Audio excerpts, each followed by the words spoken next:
Movie asi school amada taminaba Mamanabi anibu yamna tamthiba mawongda hatpiki. Hatliba sigi maram film asigi explanation dagi khangbigani. Movie asigi ahanba sinmaktada angang nupi macha ama school asigi corridor da leptuna leibagi saktam asi aikhoina uba fangi.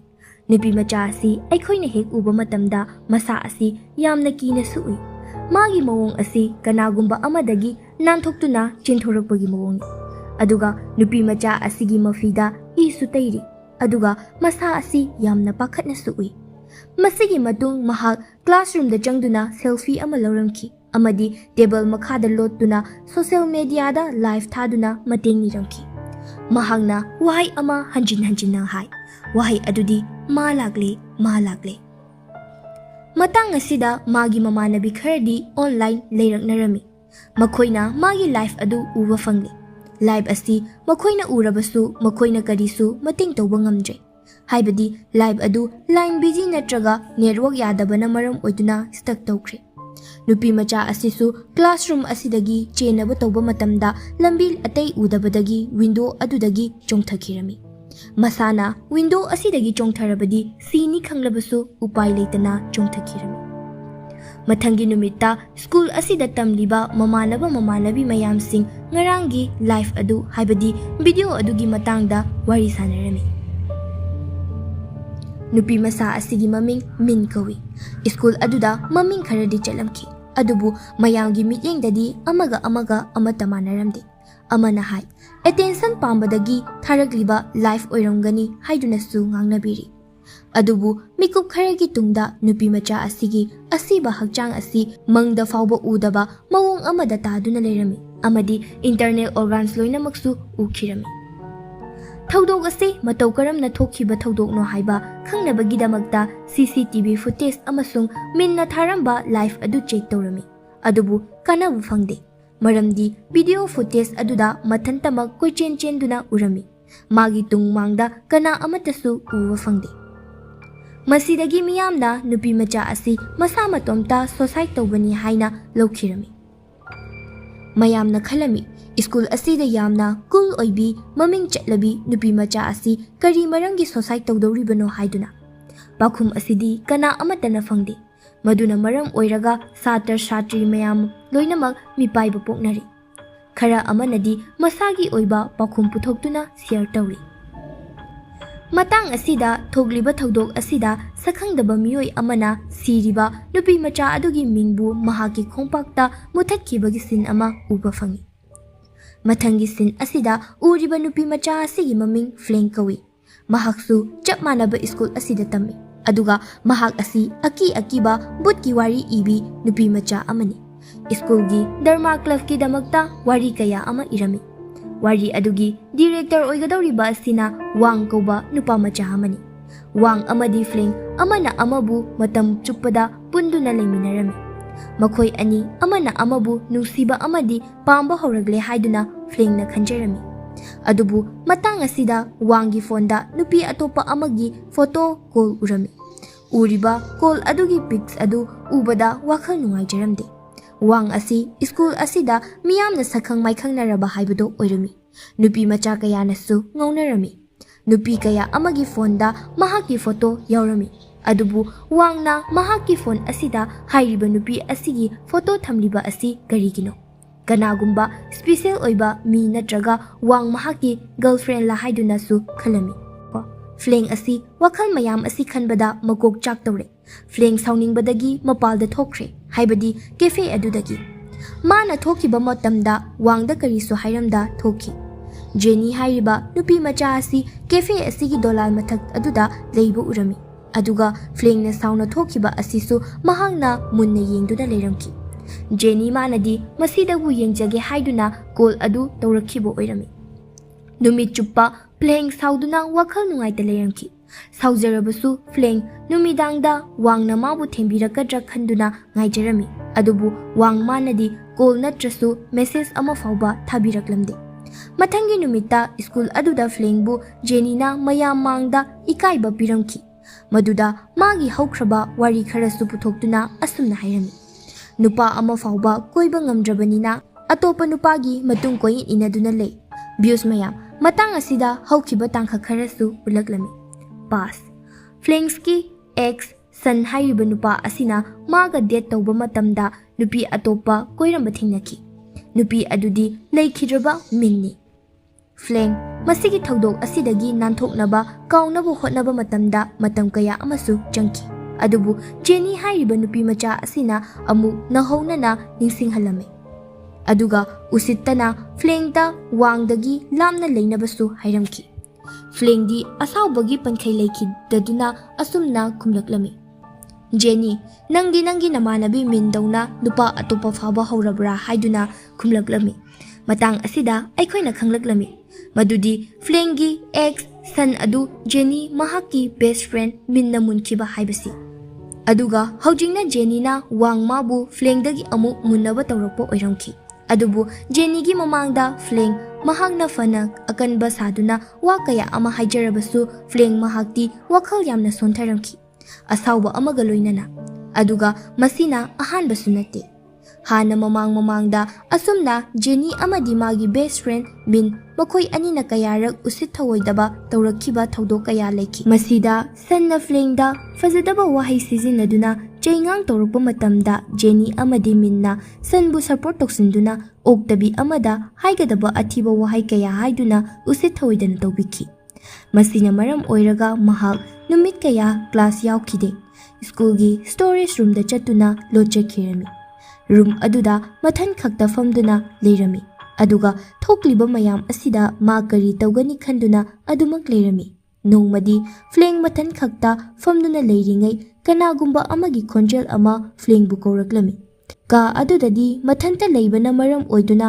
ꯀꯧꯔꯛꯂꯤꯕ ꯈꯣꯟꯖꯦꯜ ꯑꯁꯤ ꯀꯗꯥꯏꯗꯒꯤ ꯂꯥꯛꯂꯤꯕꯅꯣ ꯍꯥꯏꯗꯨꯅ ꯊꯤꯔꯝꯈꯤ꯫ ꯉꯥꯏꯍꯥꯛ ꯊꯤꯔꯕ ꯃꯇꯨꯡ ꯈꯣꯟꯖꯦꯜ ꯑꯁꯤꯗꯤ storage ꯔꯨꯝꯒꯤ ꯑꯦꯇꯤꯛꯇꯒꯤ ꯑꯣꯏꯔꯝꯃꯤ꯫ ꯐ꯭ꯂꯦꯡ ꯃꯥꯅ ꯁꯤꯂꯤꯡ ꯄꯦꯅꯦꯜ ꯑꯗꯨꯕꯨ ꯍꯥꯡꯗꯣꯛꯇꯨꯅ ꯌꯦꯡꯕ ꯃꯇꯝꯗ ꯑꯉꯥꯡꯕ ꯃꯆꯨꯒꯤ ꯔꯦꯗ ꯕꯣꯛꯁ ꯑꯃ ꯂꯩꯔꯝꯕ ꯑꯗꯨ ꯊꯦꯡꯅꯈꯤ꯫ ꯕꯣꯛꯁ ꯑꯗꯨ ꯍꯥꯡꯗꯣꯛꯇꯨꯅ ꯌꯦꯡꯕ ꯃꯇꯝꯗ ꯐꯣꯇꯣ ꯀꯌꯥ ꯑꯃ ꯑꯗꯨꯒ ꯂꯥꯏꯁꯣꯟ ꯇꯤꯟꯁꯣꯟꯒꯤ ꯑꯣꯏꯕ ꯃꯟꯇ꯭ꯔ ꯀꯌꯥ ꯏꯕ ꯆꯦ ꯑꯃ ꯌꯥꯎꯕ ꯎꯔꯝꯈꯤ꯫ ꯆꯦ ꯑꯗꯨꯗ ꯑꯁꯨꯝꯅ ꯏꯔꯝꯃꯤ ꯃꯗꯨꯗꯤ ꯃꯁꯤꯒꯤ ꯕꯣꯛꯁ ꯑꯁꯤꯗ ꯌꯥꯎꯔꯤꯕ ꯑꯁꯤ ꯗꯦꯗ ꯀ꯭ꯔꯁꯅꯤ꯫ ꯀꯔꯤꯒꯨꯝꯕ ꯅꯪꯅ ꯃꯤꯑꯣꯏ ꯑꯃꯕꯨ ꯍꯥꯠꯅꯤꯡꯂꯕꯗꯤ ꯅꯪꯒꯤ ꯈꯣꯡ ꯑꯗꯨꯗ ꯃꯤ ꯑꯗꯨꯒꯤ ꯃꯃꯤꯡ ꯑꯗꯨ ꯏꯗꯨꯅ ꯃꯟꯇ꯭ꯔ ꯑꯁꯤ ꯄꯥꯗꯨꯅ ꯁꯔꯀꯜ ꯑꯃ ꯒ꯭ꯔꯥꯎꯟꯗ ꯌꯦꯛꯎ꯫ ꯑꯗꯨꯒ ꯑꯁꯤꯕꯒꯤ ꯀ꯭ꯔꯁ ꯑꯁꯤꯒꯤ ꯃꯇꯦꯡꯗꯒꯤ ꯅꯪꯅ ꯍꯥꯠꯅꯤꯡꯂꯤꯕ ꯃꯤꯑꯣꯏ ꯑꯗꯨꯒꯤ ꯊꯋꯥꯏ ꯁꯨꯡꯁꯣꯏ ꯁꯣꯏꯗꯅ ꯂꯧꯒꯅꯤ꯫ ꯐ꯭ꯂꯦꯡ ꯃꯁꯤ ꯎꯕꯗ ꯄꯨꯡꯉꯛ ꯉꯛꯈ꯭ꯔꯦ꯫ ꯋꯥꯈꯜ ꯉꯥꯏꯍꯥꯛ ꯐꯥꯎꯕ ꯈꯟꯊꯕ ꯇꯧꯗꯅ ꯁꯥꯎꯅꯤꯡꯕ ꯑꯃꯗꯤ ꯂꯃꯟ ꯈꯨꯝꯅꯤꯡꯕꯒꯤ ꯃꯌꯥꯏꯅ ꯃꯤꯟꯒꯤ ꯃꯃꯤꯡꯕꯨ ꯃꯥꯒꯤ ꯃꯈꯣꯡ ꯑꯗꯨꯗ ꯏꯈ꯭ꯔꯦ꯫ ꯑꯗꯨꯒ ꯃꯟꯇ꯭ꯔ ꯑꯁꯤ ꯄꯥꯗꯨꯅ ꯁꯔꯀꯜ ꯑꯃꯁꯨ ꯌꯦꯛꯈ꯭ꯔꯦ꯫ ꯑꯗꯨꯕꯨ ꯐ꯭ꯂꯦꯡ ꯃꯁꯥꯅꯗꯤ ꯈꯪꯖꯗꯦ ꯃꯟꯇ꯭ꯔ ꯑꯁꯤ ꯑꯁꯦꯡꯕ ꯑꯣꯏꯔꯛꯀꯗ꯭ꯔꯥ ꯅꯠꯇ꯭ꯔꯒꯅ ꯑꯣꯏꯔꯛꯂꯣꯏꯗ꯭ꯔꯥ ꯍꯥꯏꯕꯗꯨ꯫ ꯑꯗꯨꯕꯨ ꯅꯣꯡꯉꯥꯜꯂꯛꯄ ꯃꯇꯝꯗ ꯃꯤꯟ ꯂꯩꯇꯕꯒꯤ ꯄꯥꯎ ꯑꯗꯨ ꯇꯥꯕ ꯃꯇꯝꯗ ꯐ꯭ꯂꯦꯡ ꯀꯤꯕꯅ ꯂꯣꯏꯈ꯭ꯔꯦ꯫ ꯑꯗꯨꯒ ꯃꯈꯣꯡ ꯑꯗꯨꯗ ꯃꯤꯟꯒꯤ ꯃꯃꯤꯡ ꯏꯈꯤꯕ ꯑꯗꯨ ꯃꯨꯊꯠꯈꯤꯔꯝꯃꯤ꯫ ꯉꯥꯏꯍꯥꯛ ꯂꯩꯔꯕ ꯃꯇꯨꯡꯗꯗꯤ ꯐ꯭ꯂꯦꯡ ꯑꯦꯛꯁꯥꯏꯇꯦꯗꯁꯨ ꯑꯣꯏꯔꯦ꯫ ꯑꯗꯨꯗꯁꯨ ꯅꯠꯇꯅ ꯃꯍꯥꯛ ꯍꯔꯥꯎꯕꯒꯤ ꯁꯛꯇꯝ ꯑꯁꯤ ꯐꯤꯂꯝ ꯌꯦꯡꯂꯤꯕ ꯑꯩꯈꯣꯏꯅ ꯎꯕ ꯐꯪꯂꯦ꯫ ꯑꯗꯨꯕꯨ ꯍꯔꯥꯎꯔꯤꯕ ꯑꯁꯤ ꯃꯤꯟ ꯍꯥꯠꯄꯒꯤꯔꯥ ꯅꯠꯇ꯭ꯔꯒꯅ ꯃꯥꯅ ꯉꯝꯂꯦ ꯍꯥꯏꯕꯒꯤꯔꯥ?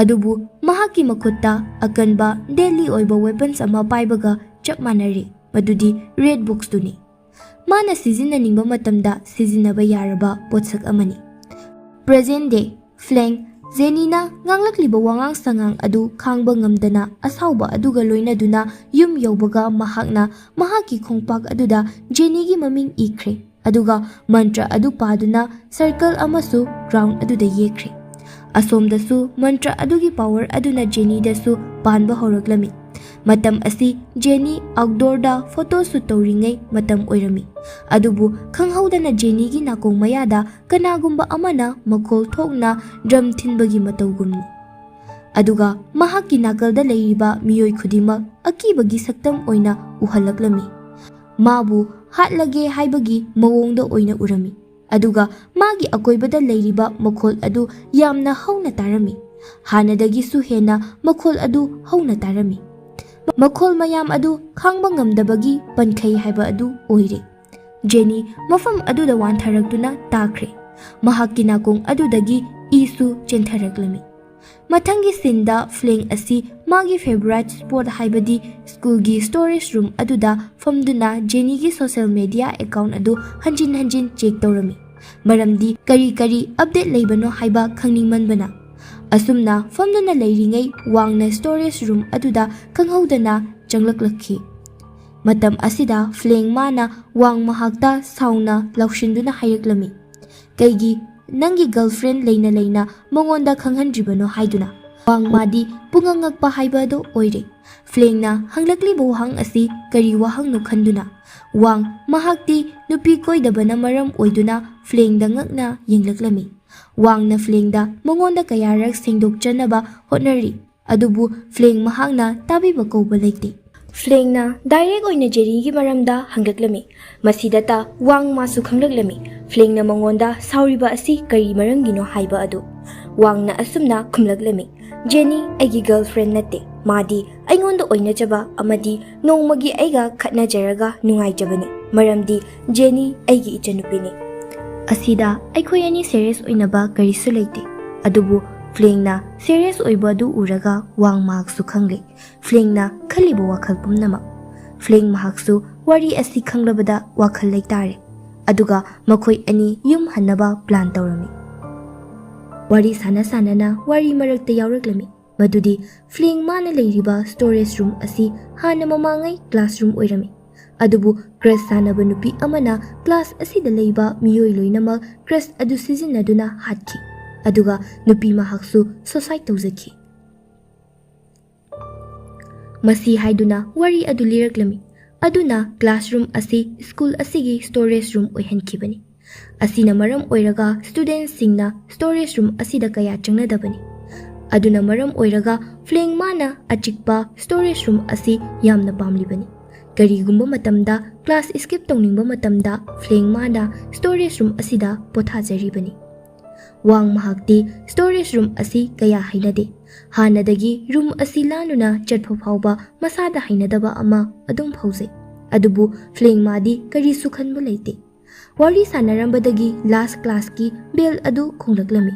Aduga Fleng magi bag adu lauduna asumna Wang hanminaraklami. Adubu Fleng gi mayumdi khara nakpana yamna thuna yauraklami. Aduga Wang gi di yum adu khara lapami. Masida Fleng na aikhoi yumda ngaihak leikisi nang yumda yogadabasu yamna wali aduna horen khara ingtharaklaba matamda hallo hairami. Masigi matung Fleng gi mayumda changlaktuna makhoi ani wari sanarami. Fleng gi parents sing adusu thabak halaknaramde. Masina maram oiraga makhoi ani ka aduda famduna wari sanarami. Adubu makhoi ani intimate oirakpaga loinana Wang na Fleng gi mokhong pairuba matamda Jenny gi maming iba thengnarami. Masida Wang na kari maramgi Jenny gi maming adu nangi nakhongda iribano haina hanglaklami. Wahang asigi pakhum Fleng mahaksu khumbangam khide. Afaba amadi oidabana. Matang chana Wang mongonda Jenny na call tawraktuna yamna kina tension amada kaptuna situation adu Wang da hairaklami. Wang mahaksu khangle Jenny asi yamna chawba problem ama thokle haiba. Wang yamna thuna yumlomda chelaklami. Adubu mana yaurokpa matamdadi yamna thengkhirami. Jenny asumna khalami. Matomta leirabadi kharamak oirabasu farakadra khanduna mahaki roomda laklami. Adubu farakpadi leite. Adugi mahut makhol adu amuk hanna Jenny gi nakongda tarare. Jenny gi manakong adu menduna fabri yingi. Tumina ngaihak leiraba tungda amuk hekta horaklami. Jenny gi roomda leiba laptop, computer amadi screen sing matomta on tawraklami. Aduga mahaki marup singi masak adusu bud oina loina uba horaklami. Amasung Jenny da kanna hairaklami. Madudi mahak masa matomta suicide tawnaba. Jenny su mahaki phone adu paiduna live thaduna mating niraklami. Fleng masu makhongda Jenny gi maming iriba adu muthatnaba kanna hotnarami. Adubu mutpa kauba leite. Jenny su khangba ngamandabadagi kot amana mahaki mangak aduda kishinduna suicide tawkhre. Suicide tawraba tungdadi Fleng gi makhongda iramba maming adu amuktang chingbada mutkre. Fleng mahaksu masamakna yamna saunginglami. Kari amata su khangdana mana tawruriba thabak asi karino haiduna masa matanta ningamdana kapcharaklami. Adubu Wang mahakti magi nusiraba machonupi asibu kanba ngamda asiba hakchang adubu yengduna lehore. Fling mahaksu kaptuna lerambadagi tumthakre. Adubu Flinggi makhongda kanagumba amana chinglakpadawna tawrakpadagi mahak tumlambadagi mikap thoklaklami. Haibadi Fling mahakkisu matam lakri. Mamangda min amadi Jenina takiba khonjel adu. Fling mahakki thong aduda thilaklami kanano haiduna yengi. Adubu Flinggi hui adu siduna lerami. Adumaktada mahakki nakongda khonjel ama taraklami. Mahak gyan taraklami. Madudi mana sizinaruba crush adugi side effect ni haiba. Mana crush adu paba matamda asumna hairamki. Madudi crush adu pariba miyoi aduda side effect laklabadi red box adubu mai thado o haiduna. Fling panthaba tawdana makhong adu bandage ama yetsinduna school roomda wana laklami. Stair adu wana kakhirami. Adubu stair adu karingai matamda makhong adu hena kanna nawa fawraklami. Aduga makhong adudagi hakchang ama thoglaknaba tawraklami. Thoglake haina tawriba akibagi masak oiraba adubu Flingna kakthakirami. Aduga storeroom yonaba laklami. Red book adu thiba horaklami. Adubu thiba fanglamdi. Haibadi kanagumba amana lawthokhribagi mawongni. Fling mahakti wakhal khanbagi thawna fawba leitre. Aduga magi hek mamangda Jenny-gi hakchangna magi manak tamna changsilakpagi ubada Fling masa adu gibana yatre. Aduga Jenny-da mahakpu ngakpiyo haiduna haijaram. Adubu Fling mahaknadi khangdre. Tawriba thabak asi trickni haiba. Jenny mahakda mahakki phone-da live telecast adu hana tawduna thamnamle. Aduga Fling mana tawriba thabak ado mayamda loina khangnarami. Min amasung Jenny-gi asiba asi kanana tawribano haiba ado. Asumna Jenny-na mahakki revenge pudi lawkhre. Adubu waliba haibabu Flinggi dandini. Flinggi hakchangda changnaba Jenny adu makhut tingthoraklami. Changnaba tawrami. Adubu Fling mahakna changdanaba hotnaramki. Jenny bu changdanaba hotnabada Fling masagi makhong adu some chinda kakhirami. Asumna makhong adu kaklaba tungda Jenny mafam adudagi mangkhirami.